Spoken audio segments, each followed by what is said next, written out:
applications of trigonometry. Applications of trigonometry. पहले हम इसके थोड़े बेसिक्स देख लेंगे कि इस चैप्टर में एग्जैक्टली यूज़ क्या होता है। चलिए सबसे पहले हम ये देखेंगे कि इसके अंदर क्या क्या चीज़ें जो है वो यूज़ होने वाली है।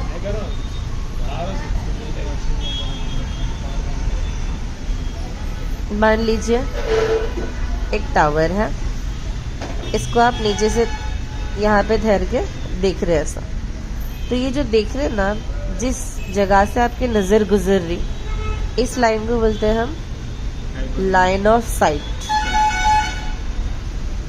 थोड़े से न्यू टर्म्स आते हैं इस चैप्टर में। लाइन ऑफ साइट, ऊपर देखते टाइम पे ज़मीन से जो एंगल बन रहा ना, हॉरिजॉन्टल लेवल पे जो एंगल बन रहा, इस एंगल को बोलते हैं हम angle of elevation. Okay, angle of elevation. अब वैसे ही आप अगर किसी बिल्डिंग पे ठहरे हुए हैं, यहाँ से आप ज़मीन पे कोई चीज़ को देख रहे हैं, अगेन ये लाइन ऑफ साइट होती है आपकी। अब एंगल कहाँ पर बनता है इसका? इधर नहीं बनता, वर्टिकल से कभी भी नहीं बनता एंगल, हॉरिजॉन्टल से बनता एंगल, ऐसा बनता। तो इस एंगल को बोलते हैं हम angle of depression. Top to bottom दिख रहे तो एंगल ऑफ डिप्रेशन, नीचे से हम ऊपर देख रहे टावर के तो angle of elevation, top to bottom रहा तो डिप्रेशन। क्लियर हो गया? नॉर्मल जो ट्रिग्नोमेट्री के रूल्स है यहाँ पे भी अप्लाई होते हैं। ये जो स्लैंट हाइट रहती है वो हाइपोटेनियस रहते और एंगल का ऑपोजिट हमेशा ऑपोजिट रहता, और ये बेस वाली साइड एडजेसेंट रहता, इस वाली साइड के रहती एडजेसेंट। जी बच्चों, तो आपको ये पूरे ट्रिग्नोमेट्री के फॉर्मूले में से इस चैप्टर को समझने के लिए बहुत थोड़े फॉर्मूलाज याद होना है। एक तो बस ये 3 फॉर्मूलाज, साइड का formula old Henry and is older, opposite by hypotenuse, adjacent by hypotenuse, opposite by adjacent, ये 3 फॉर्मूले। और डिग्री टेबल में सिर्फ 3 रेशियो, साइन कॉस टैन, वो भी सारे एंगल्स सिर्फ 30, 45, 60, मतलब इतने एंगल्स याद रहे तो काफ़ी ये पूरा चैप्टर की नैया निकल जाती है आपकी इंशाल्लाह। ठीक है, ये 3 वैल्यूज़ आपको याद रहेंगे तो काफ़ी है आपको। इसके PDF में भी आपको स्टार्टिंग में जो फॉर्मूलाज यूज़ होने वाले हैं वो लिख दिए।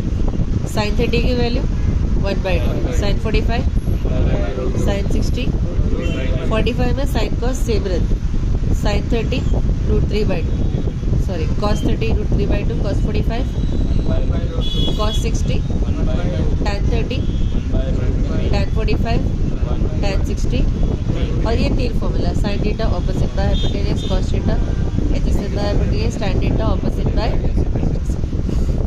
क्वेश्चन देखेंगे हम फर्स्ट क्वेश्चन देखिए। A tower stands vertically on the ground. सबसे पहले आपको फिगर बनाने के लिए आना चाहिए इस चैप्टर में।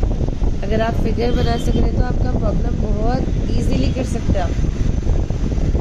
अ tower stands vertically on the ground, एक ग्राउंड पे टावर ठहरा हुआ है, एक टावर डाल दो ऐसा simple.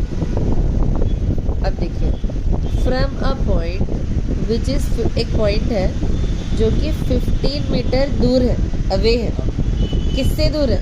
From the foot of the tower. Tower के 2 हिस्से हैं, ये वाले हिस्से को टॉप ऑफ द टावर बोलते हैं, इस हिस्से को फुट ऑफ द टावर। तो फुट ऑफ द टावर से दूरी पे एक पॉइंट है, कितनी दूरी पे? 15 मीटर की दूरी पे। इस पॉइंट से the angle of elevation of the top of tower, tower के अगर टॉप पे देख रहे हैं हम, एंगल ऑफ एलिवेशन यानी नीचे से ऊपर देखते हैं ना, तो इस एंगल को कितना बन रहा है? Angle 45 degree of the tower is 45. What is the height of the tower? तो ये टावर की हाइट क्या है हमको क्वेश्चन पूछा। डायग्राम कैसा बनाना समझ में आ गया? आपके जो मॉडल पेपर और गेस्ट पेपर है, कुछ क्वेश्चन में तो सिर्फ आपको डायग्राम बनाना है, 2 मार्क्स मिल जाते हैं आपके। सिर्फ क्वेश्चन देता, draw a suitable diagram for this bill के दे देता आपको, तो इंशाल्लाह वैसा कर सकते हैं आप। अब देखिए इसका सोल्यूशन कैसे करते हैं हम।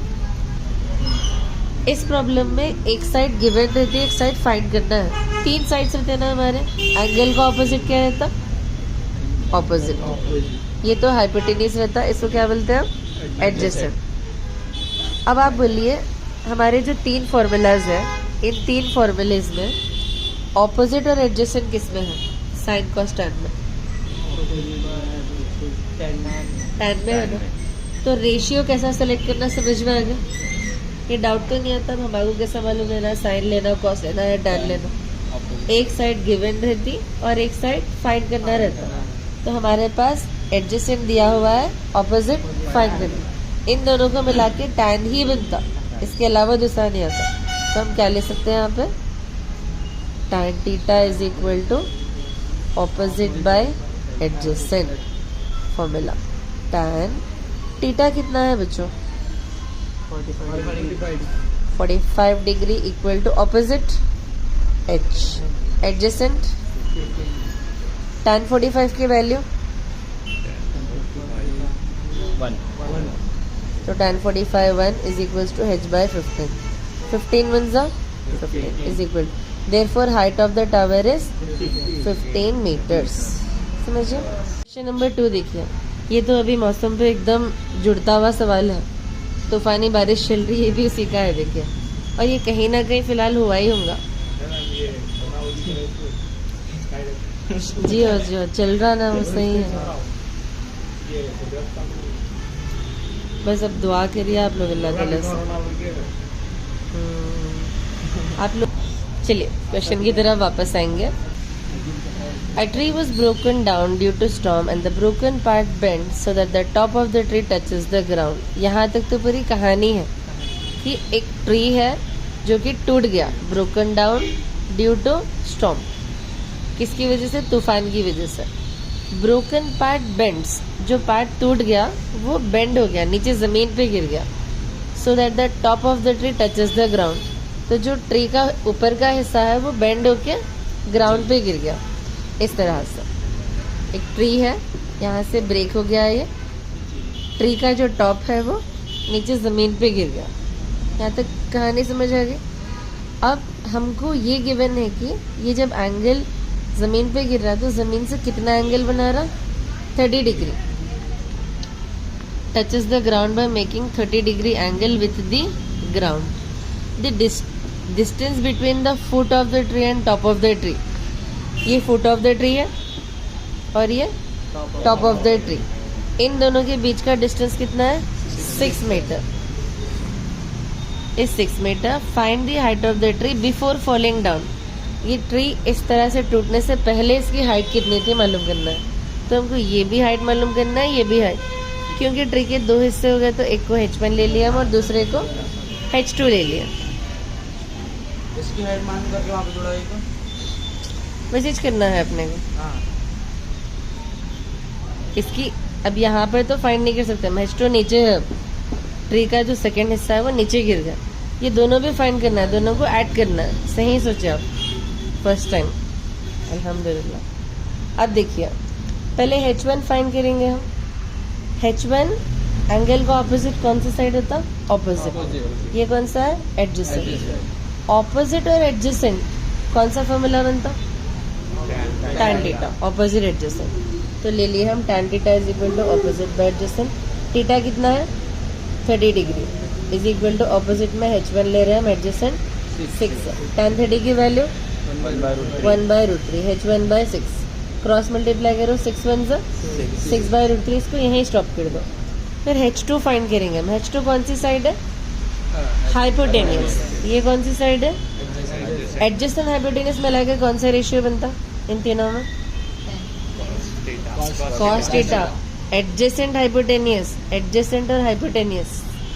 टैन में ऑपोजिट एडजेसेंट है तो कौन सा बन रहा? Cos theta. इसीलिए हम क्या ले रहे हैं?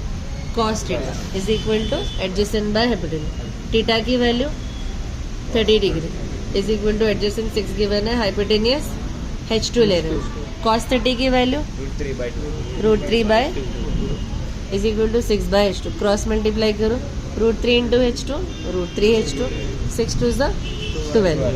ये √3 के इसके नीचे भेजो, 12/2। √3। तो ये H1 ये H2। Total height of the tree H1 plus H2। H1 है आपका 6/√3, H2 है 12/√3। सेम डिनोमिनेटर एक बार लिख दो, 6 + 12, 6 + 12 18/√3। √3 डिनोमिनेटर में नहीं होना चाहिए, तो रेशनलाइज कर रहे हैं हम।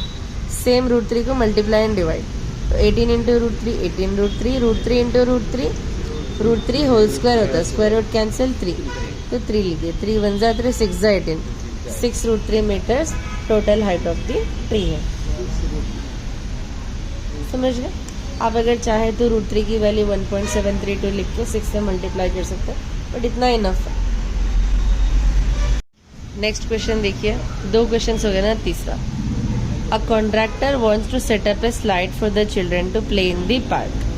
स्लाइड्स मान लो मैं ना कह रहा था,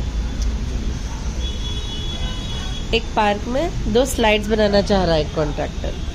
ही wants to set it up at the height of 2 meter and by making angle of 30 degree with the ground. What should be the length of slide? देखिए, इस तरह का एक स्लाइड बनाना चाह रहे कॉन्ट्रैक्टर, और उसकी हाइट कितना रखना चाह रहे 2 मीटर, और एंगल कितना दे रहे 30 डिग्री। तो ये लेंथ स्लाइड बड़े बड़े रहते हैं, तो उसको कट करके लगाना पड़ता है अपने को। तो कितनी लेंथ ऑफ स्लाइड लेना पड़े हमको, वो पूछ रहा है क्वेश्चन में। तो क्वेश्चन में तो ये पूछ रहा, ये साइड कौन सी रहती है ट्रायंगल में? वेरी गुड, हाइपोटेनियस रहती। ये साइड कौन सी है? वेरी गुड, एंगल को ऑपोजिट, हमेशा ऑपोजिट है। ऑपोजिट दे दिया और हाइपोटेनियस फाइंड करना है, कौन सा रेशियो फाइंड करना पड़ता? कौन सा रेशियो लेते हैं हम? ऑपोजिट दिया हुआ है और हाइपोटेनियस फाइंड करना है। ऑपोजिट बाय हाइपोटेन्यूज होता है, फिर sine theta is equal to opposite by hypotenuse. Theta की वैल्यू कितनी गिवन है? 30 डिग्री। ऑपोजिट कितना है? 2। हाइपोटेन्यूज का हम L ले रहे हैं, लेंथ ऑफ स्लाइड है ना, L ले रहे हैं। साइन 30 की value is equal to 2/L, cross multiply, L 1 = L, 2 2 = 4। तो लेंथ ऑफ स्लाइड कितनी लेना चाहिए कॉन्ट्रैक्टर को? Therefore the length of slide should be 4 meter. समझ गए? पक्का? नेक्स्ट प्रॉब्लम देखिए, length of shadow of a 15 meter high pole is 15√3 meter. Shadow और पोल की लेंथ गिवन है आपको। पोल की हाइट कितनी है? 15 मीटर हाई पोल, और उसकी शैडो की लेंथ भी कितनी गिवन है? 15√3। इस तरह से हाइट ऑफ द पोल 15 है, शैडो की लेंथ भी 15√3। 15 मीटर का आपका पोल का लेंथ गिवन है, और स्लाइड कितनी है, इसका शैडो कितना पड़ रहा है जमीन पे? 15√3 मीटर। क्वेश्चन में पूछ रहा क्या? What is the length, angle of elevation पूछ रहा, मतलब एंगल फाइंड करना है हमको। ठीक है, 2 साइड गिवन है इस बार। कौन सी साइड गिवन है? Opposite adjacent. ऑपोजिट एडजेसेंट आया तो क्या लेते हैं? इज इक्वल टू लिख दिया। थीटा दिया हुआ नहीं है तो इसको ऐसे ही रख दिया, ऑपोजिट 15 है, एडजेसेंट 15√3। 15 1 = 15, 15 1 = 15, 1/√3। 1/√3 किसकी वैल्यू है? tan 30 की वैल्यू। तो tan कैंसिल, एंगल 30 डिग्री है ना, इजी। बस आपको घर जाने के बाद क्या करना है, क्वेश्चन पढ़ना है, इसके आंसर पर खाली उंगली फिरा देना है आपको, पढ़ते हुए समझते हुए, पूरा लिखने की भी जरूरत नहीं है जी।